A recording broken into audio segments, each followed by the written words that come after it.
Hello, I am Ariel Ellis, the author of The Original Millennial, and we're really excited for this series that we're creating for the book. As you may or may not know, The Original Millennial is a thought leadership series that focuses on millennials who are leaders in community and business.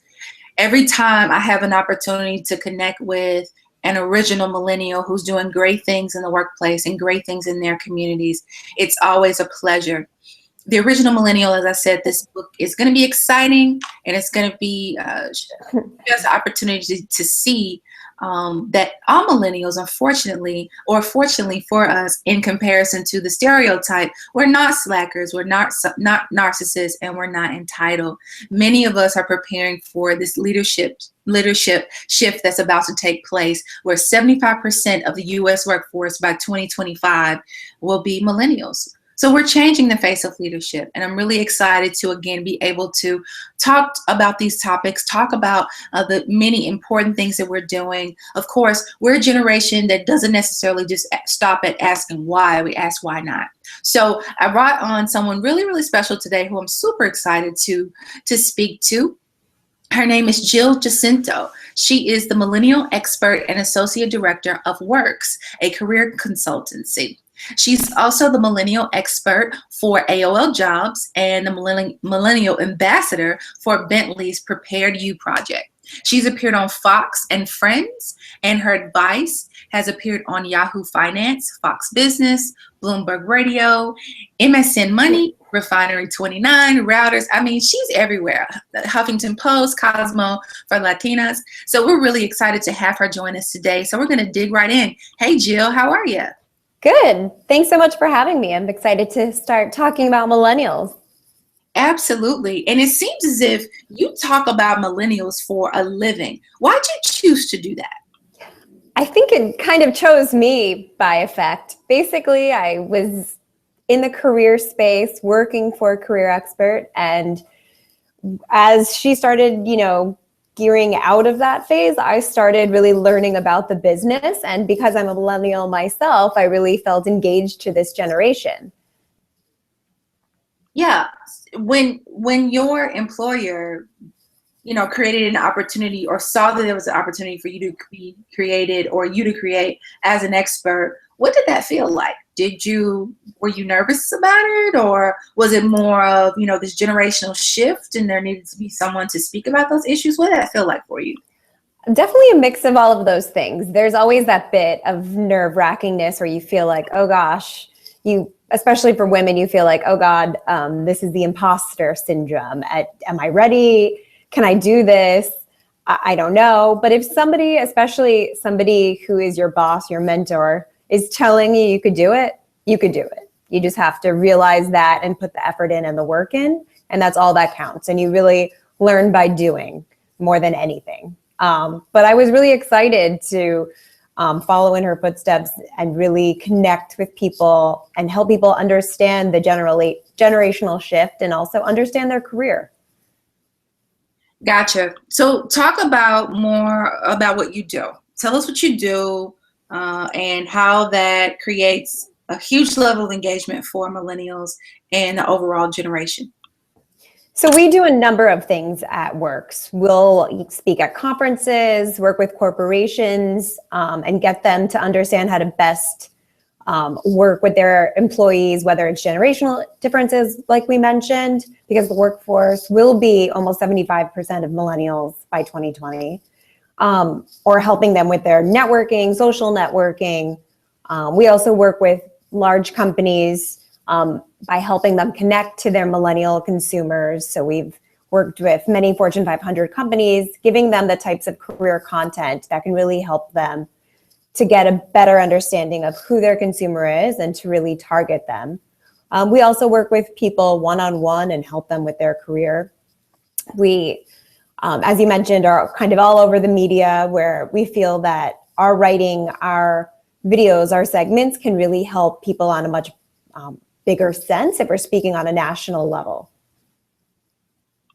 That sounds good. Talk to me about, or tell us rather, what's some of the feedback you get when you are asked to speak all across the country and particularly in media, nationally syndicated media? So you're on a really huge platform. Speak a little bit more about what that feels like, and what's the response? Are people just still trying to figure out millennials and figure out who we are? People are still trying to figure out millennials, especially more on that national sense. I think that when the word millennial started to get into everyone's vernacular, it was a negative connotation. Oh, those millennials, those lazy millennials, that me generation.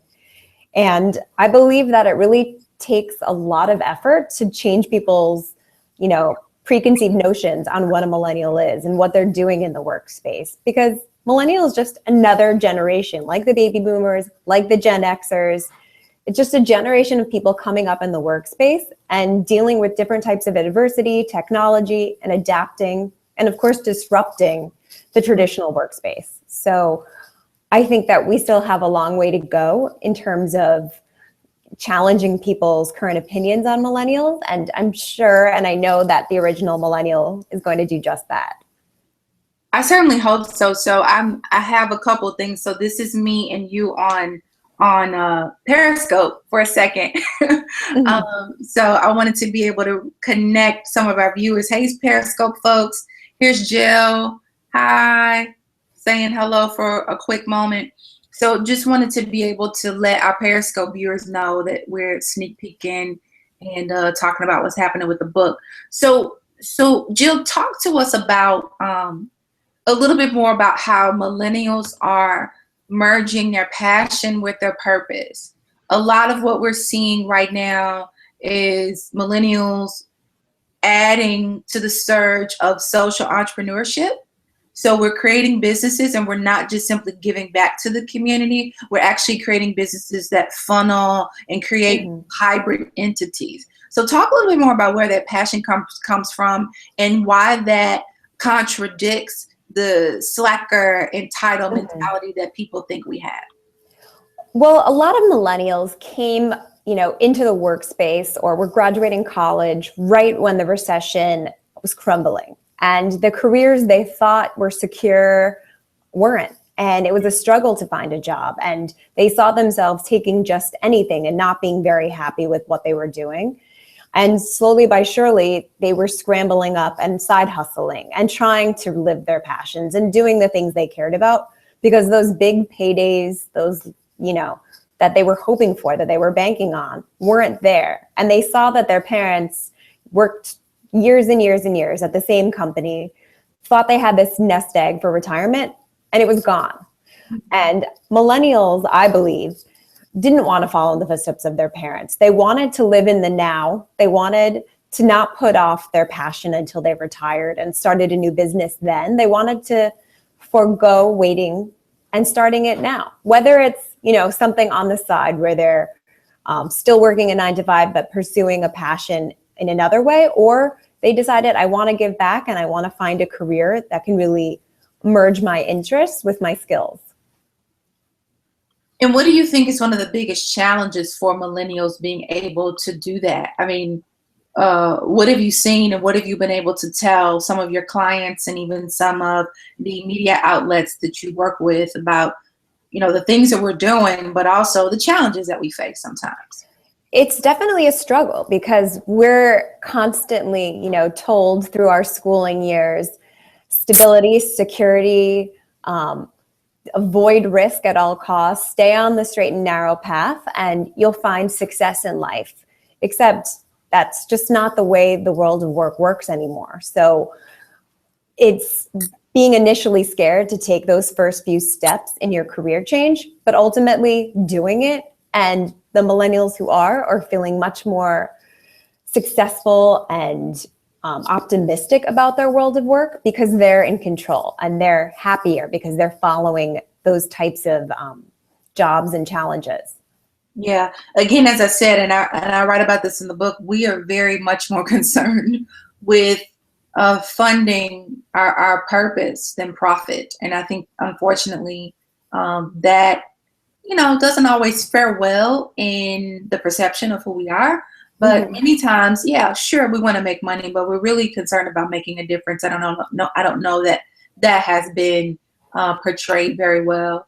Talk about your journey. What led you to say, I'm going to be a millennial expert? Like, what led you to be super confident in doing that?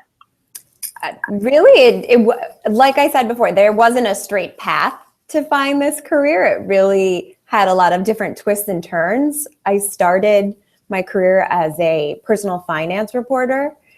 And, after several years, I wasn't passionate. I realized I wasn't passionate about ETFs and global trading.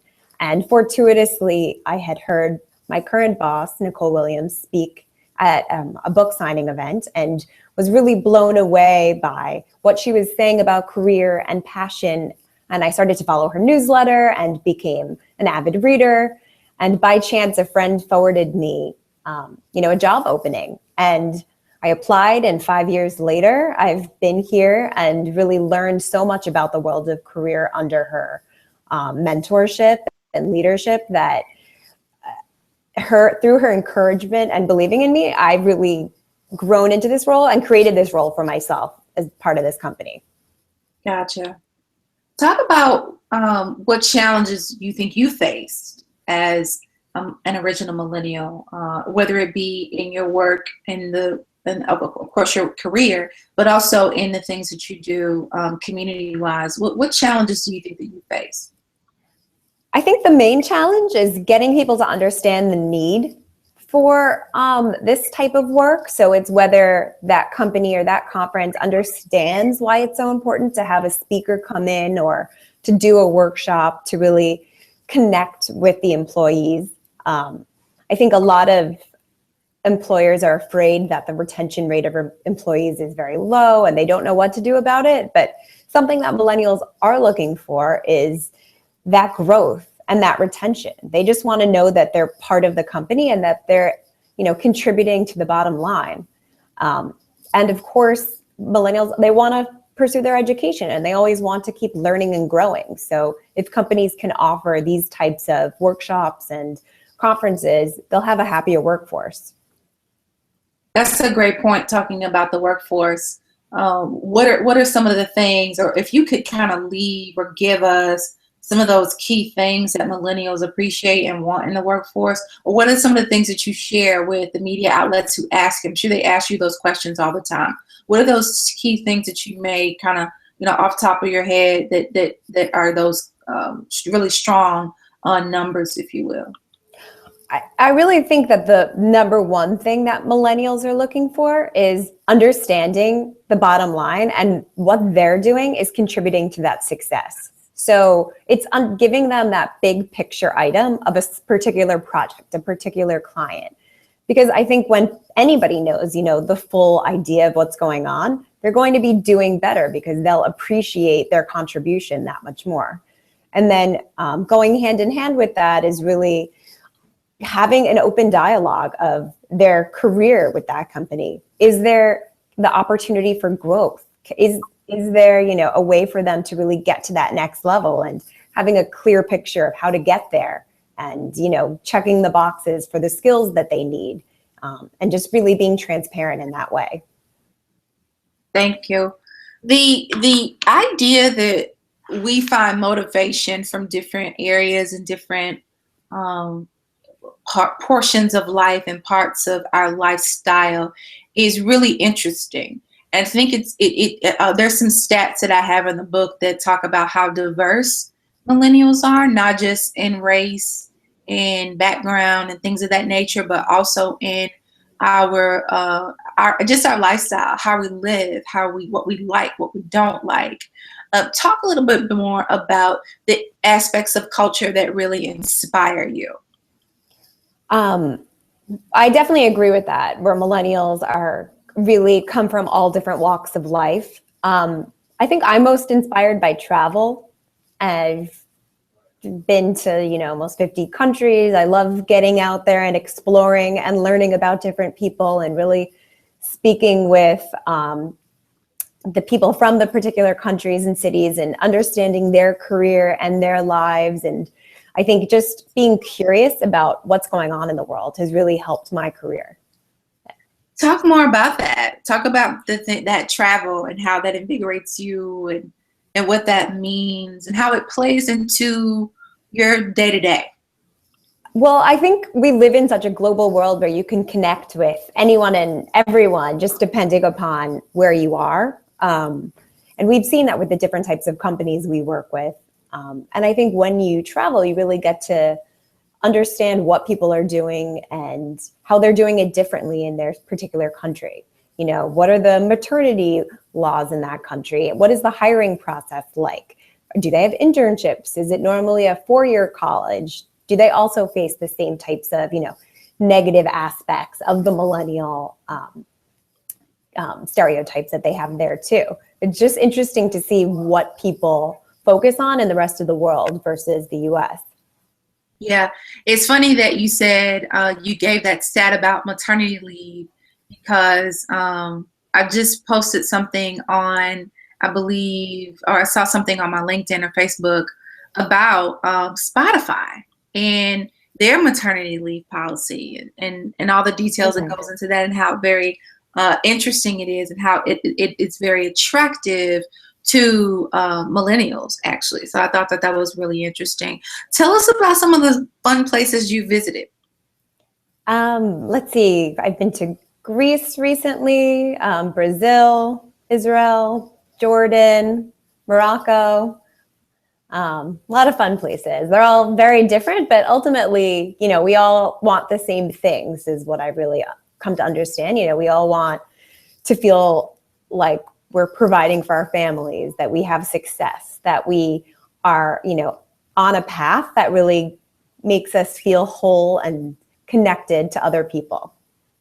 Yeah, there's a lot out there about how millennials are changing travel and how the way we travel, our interest in travel, things like Airbnb, which I'm an Airbnb user and host actually.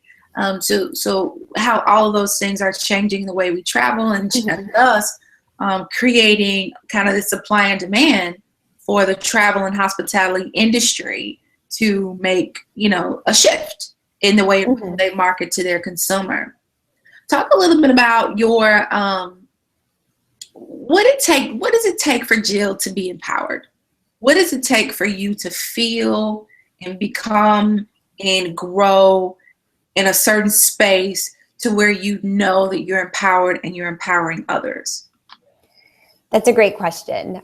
I believe that you find your empowerment through doing. So So for me, it's really helping people and knowing that my words and my guidance and my advice are really going to make a positive change in this person's life. And whether that's me helping somebody, individually find a job or redo their LinkedIn profile or help them with a career change, and then knowing that they've succeeded and, hearing that my advice really has changed their life in some way really empowers me. That's really why I do what I do, because, I think everybody could relate to the fact, you just graduated or you're not happy in your career and you think, what do I do? What do I do next? So the fact that I can help people answer those questions for themselves is really empowering.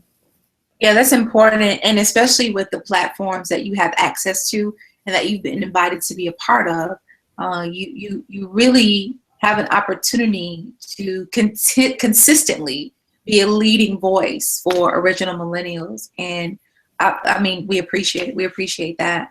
Talk a little bit more about, some of the things that you've seen millennials do and accomplish, and how that consistently breaks the mold of what we're expected to be and do. Millennials, like you kind of said initially when we first started our chat, they don't ask why, they ask why not. So I've seen a lot of millennials just not necessarily ignore the common, way of doing things in a company or an organization, but they just go that step further and challenge. And they've been I've seen plenty of millennials be successful doing that, whether it's, adding a social media component to their job description to fulfill their passion and explore that passion in that way, or, ask for those further opportunities, ask for presentations or create events internally, join organizations and act as a speaker for them. Really anything. It's really it could be anything and everything, but I think it's just changing the way an organization has done something, and trying new things out. Do you find that millennials are more assertive or aggressive in our approach, or we try to figure out a way to work our way up to being heard and seen in the workplace? I think because the world of work has changed so much and job descriptions have really changed so much that you almost need to be assertive in the workplace, even if it's not your particular personality. You have to adapt it in some way or another. And I think with social media, with technology and email, it really helps people who might be a little bit introverted get their points across in more of a comfortable manner. So some way they're doing it, and they're trying to change. Gotcha. Tell us what makes you an original millennial, Jill? I think because I have an untraditional career path and I'm taking risks with that career, and I'm constantly asking, what can I do next? What can I change? Who can I write for or speak on a panel for? I think that's what makes me an original millennial, just not following that course of stability and security. Which is tough to do. I think we said earlier, when you've been told that this is the way to do it and you have these other opportunities, these other passions. One of the things that I write about in the book is asking the question, do I want to direct or do I want to reflect? Do I want to reflect the times and reflect the needs and the already what's out there in the market? Kind of reflect. It's kind of like if you hear a song that you like and you're a singer, then you try to sing like that other person, right? Do I want to reflect or do I want to direct? Do I want to give something new? Do I want to take another path? Do I want to direct the change that's about to happen culturally? And I think that that's one of the key things that you mentioned in your answer just now about how you are an original millennial, how we can be more engaged in the work that we do, and also with what you said about empowerment as well. Tell me, fun fact, what song do you think defines you as an original millennial? Ask this. So there's a song that came out a few years ago. It's called Suddenly I See by KT Tunstall. And it's a great, really, is basically, their tagline is, Suddenly I See, this is where I'm meant to be. So little cheesy, but it's a great song, and it really tells the story of you just have to go out there and do it, and there's not that path like we mentioned, and just it kind of through circumstances happens, and you're on it, and you just have to be excited, or you're helping change the world. Gotcha. Thank you. I'll have to look at that song. Who'd you say it was again? KT Tunstall. Okay. Yeah. Sounds familiar. Okay, cool. I will check it out. So is there anything you want to leave with us? Anything you want to tell the audience or the viewers or the folks who are hopefully going to buy the book, theoriginalmillennial.com? Anything you want to leave with us, or anything you're working on that you want us to be checking out or looking for? Just want to leave you guys with that everybody should really, of course, read the book, The Original Millennial, but of course, inspire and follow in the footsteps of, who you admire, and try to be that millennial. And of course, that means different things to everyone in whichever industry or level of work you are in, but it's really trying to be that best you can be and pushing boundaries, and really following your passion. Awesome. Anything else you want to leave, or any thoughts or last items? This has been great. Thanks so much for having me. Awesome. Thank you. Thank you, everybody, for paying attention and joining and being a part. Thank you, Jill, for being a part of the broadcast. You'll see more about Jill. She's going to be on our website, theoriginalmillennial.com. You'll see more of these videos rather, of more original millennials who will be featured in this thought leadership series. And you also will have access to a podcast as well. So thank you for joining us. Again, don't forget to visit theoriginalmillennial.com and follow us on Twitter and Facebook. Bye.